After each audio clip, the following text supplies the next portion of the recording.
জ্ঞান কর্ম সন্ন্যাস যোগ। এই অধ্যায়ে শ্রীকৃষ্ণ এক অতি গূঢ় সত্য প্রকাশ করেছেন। ঈশ্বর কেন অবতার নেন, কর্ম কিভাবে জ্ঞানে শুদ্ধ হয়, জ্ঞান কিভাবে পাপ ধ্বংস করে, আর কিভাবে মানুষ সত্যিকারের মুক্তির পথে এগোয়।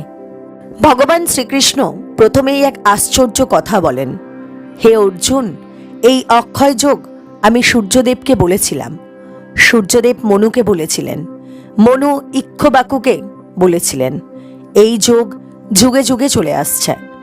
অর্জুন বিস্মিত হয়ে প্রশ্ন করেন, আপনি তো আমার সমসাময়িক, তবে আপনি প্রাচীনকালে কিভাবে সূর্যকে এই জ্ঞান দিলেন?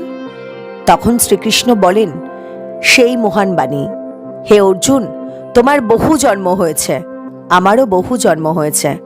তুমি আমার জন্ম স্মরণ করতে পারো না, কিন্তু আমি সব স্মরণ করি। এই কথার মধ্যেই লুকিয়ে আছে ঈশ্বরের অবতার রহস্য। ভগবান সাধারণ মানুষের মতো জন্ম নেন, কিন্তু তিনি কর্মবন্ধনে আবদ্ধ নন। অবতার কেন হয়?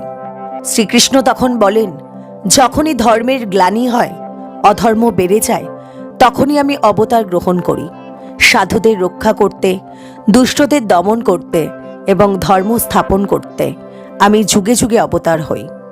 এই একটি শ্লোকই পৃথিবীর সবচেয়ে আশার বাণী।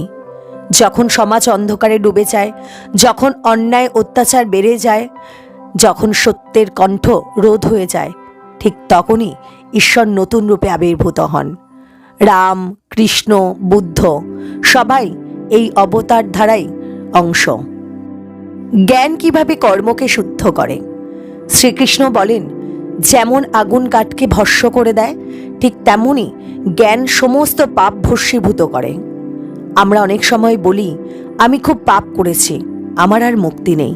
কিন্তু গীতা বলে, জ্ঞানই সেই আগুন যা সমস্ত পাপ পুড়িয়ে ফেলতে পারে। যেদিন মানুষ সত্যিকারের জ্ঞান লাভ করবে, সেদিন থেকেই তার জীবনের অন্ধকার দূর হতে শুরু করবে। জ্ঞান মানে শুধু বই পড়া নয়। ভগবান শ্রীকৃষ্ণ এখানে স্পষ্ট করে বলেন, জ্ঞান মানে শুধু শাস্ত্র মুখস্থ করা নয়। প্রকৃত জ্ঞান মানে অহংকার ত্যাগ করা, হিংসা ত্যাগ করা, লোভ ত্যাগ করা, দয়া, ক্ষমতা ও সত্যকে জীবনে স্থাপন করা। যে মানুষ শুধু মুখে মুখে জ্ঞানী কিন্তু আচরণে নয়, সে প্রকৃত জ্ঞানী নয়। জ্ঞান ও কর্মের সঠিক সমন্বয়। চতুর্থ অধ্যায়ে শ্রীকৃষ্ণ একটি অতীব সুন্দর কথা বলেছেন। কর্মের মধ্যেও অকর্মকে এবং অকর্মের মধ্যেও কর্মকে যে দেখতে পায়, সেই প্রকৃত জ্ঞানী। এর মানে কি? এর মানে হলো, বাহ্যিকভাবে কেউ খুব কাজ করছে, কিন্তু যদি তার মনে আসক্তি না থাকে, সে আসলে অকর্মে আছে। আর কেউ যদি বাহ্যিকভাবে কিছু না করে কিন্তু মনে মনে লোভ কামনা চলতে থাকে, সে আসলে কর্মের মধ্যেই আছে। এটাই গীতার সূক্ষ্ম তত্ত্ব। যজ্ঞ, দান এবং তপস্যা কেন প্রয়োজন? শ্রীকৃষ্ণ বলেন, অনেক মানুষ ভিন্ন ভিন্ন পথে ঈশ্বরকে পেতে চায়। কেউ দান করে, কেউ যজ্ঞ করে, কেউ কঠোর তপস্যা করে, কেউ জ্ঞান চর্চা করে। কিন্তু এই সব পথের মূল একটাই, নিজেকে ছোট করা এবং অহংকার ভাঙা। যে মানুষ নিজের আমিকে বড় করে তুলে ধরে, সে কখনো ঈশ্বরের কাছে পৌঁছতে পারে না। শ্রীকৃষ্ণ বলেন, যে মানুষ সংশয়গ্রস্ত, সে না ইহলোকে না পরলোকে কোথাও শান্তি পায় না। আজকের সমাজের সবচেয়ে বড় রোগই হলো সংশয়। মানুষ বলে, ভগবান আছে কিনা জানি না, সত্য পথ কোনটা বোঝা যায় না, সবই তো ভান। এই সংশয়ই মানুষকে ভেতর থেকে খেয়ে ফেলে। ভগবান বলেন, বিশ্বাস ছাড়া জীবনে কোনো উচ্চতা আসে না। চতুর্থ অধ্যায়ের শেষে ভগবান বলেন, হে অর্জুন, জ্ঞানরূপ তলোয়ার দিয়ে তুমি তোমার হৃদয়ের অজ্ঞানকে কেটে ফেলো। ওঠো, যুদ্ধ করো। এই যুদ্ধ বাইরের নয়, এই যুদ্ধ ভেতরের। ভেতরের শত্রু অজ্ঞান, কাম, লোভ, মোহ, অহংকার।